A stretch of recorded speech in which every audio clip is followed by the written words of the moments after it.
I still find this really, really weird. But here I am doing it, and it's really interesting. So first I want to give a quick shout out again to Kim Eisen, who is someone that I met really randomly at an event where we are both vendors, Orapalooza. If you live in the Twin City area, it's at Echo Bodine's Center for Intuitive Living on the third Saturday of every month. Anyway, we'd never spoken. She sat down, she said, get a YouTube channel, and I thought, okay, so here I am. And if you want to hear about what she does, go to lifemasterymethods.com, all one word. There's a little plug for her. And I was thinking this morning, okay, now what am I going to talk about, right? The big event is over. And if you want to know my offerings, like, I hate being marketed to in a really aggressive way. So go to my website, you can see what I peddle. If you have any questions, you can email me through there as well.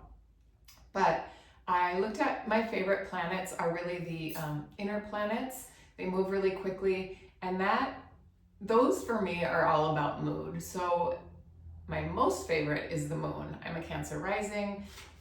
Once I reconnected with it, I'm super emotional. And the moon is really about how you're feeling things. And at this moment, it's in Sagittarius in the 8th house. Now, what's interesting is when I was like, okay, what am I going to talk about? I'm like, I'm just going to share resources with people who are just beginning. And so Moon in Sag is about getting information, right? You're maybe not coming to snap feelings or snap judgment, and it can be focused around the occult and that kind of thing. So here we are, Moon in Sag in the 8th house. So, and where I am, it's also a little bit cloudy and a little gray after a couple days of sunshine. So I'm approaching today with like one eyebrow up. Anyway, one eyebrow is up. But I did want to share resources, and that's all I'm going to do today. So at the event last weekend, I met a gal named Becky. She is also part of the Orapalooza. I'd seen her around, but we'd never spoken.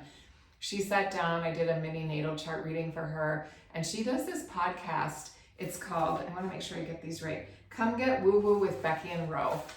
And I listened to an episode yesterday, and I don't know about you, but I like things that are approachable. So the topic yesterday was about all the different kinds of spirit guides that we have.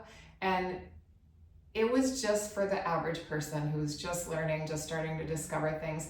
And I loved it so much because it was conversational.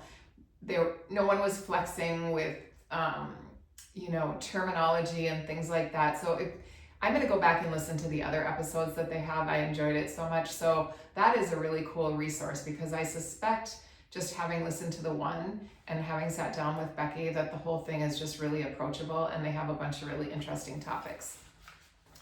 The other thing, I'm going to mention tarot. So I did a mentorship with a woman named Nancy Antonucci from Between Worlds. She's available online as well, just to get an understanding. And I quickly found out with really all of the modalities, it's how it happens for you.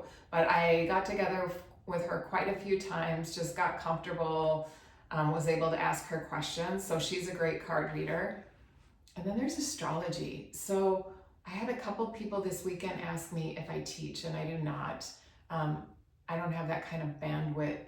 But what's interesting to me about astrology is I don't understand, like, we all understand things differently. There are some people that really are like, this planet is here and it's doing this, and when I listen to them, I'm like, oh my God, like, I have no idea what you're talking about. For me, I glance at the chart and I just go, oh, okay. And I understand what it's saying. And the challenging thing for me is articulating it. So I'm going to give you a couple of options for studying astrology if you're interested. Both people, completely different styles, and they both have relatively inexpensive ways to kind of get a feel for it, or just take a class in something that interests you.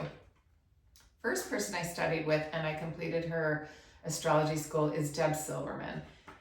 I loved her so much, and her classes so much. You have a mentor. It was on Zoom, so it wasn't live, but you meet regularly, you ask questions, and her approach is really, it's applied astrology. So there's not a lot of astrology speak involved, and it's really like, how can I apply it to your life? Like, let's talk about you. And she's the person I had a great reading from. It was really decadent. but I loved it. And she was like, you need to pick a thing. And because I liked her, I picked astrology. I'm also studying with Stephen Forrest, super great astrologer as well. He's very academic, and these studies are very much doing a chart, submitting homework. Sometimes it's multiple choice, sometimes it's written, but it's a far more academic approach. And I can't remember, but I feel like there's only 1 or 2 meetings with a live mentor. So it's not as good for me. Like I don't listen from reading, I listen from talking. And I like that approachable style. So there are some resources for you on a moon in Sagittarius in the 8th house. If you're interested, check these people out. Okay.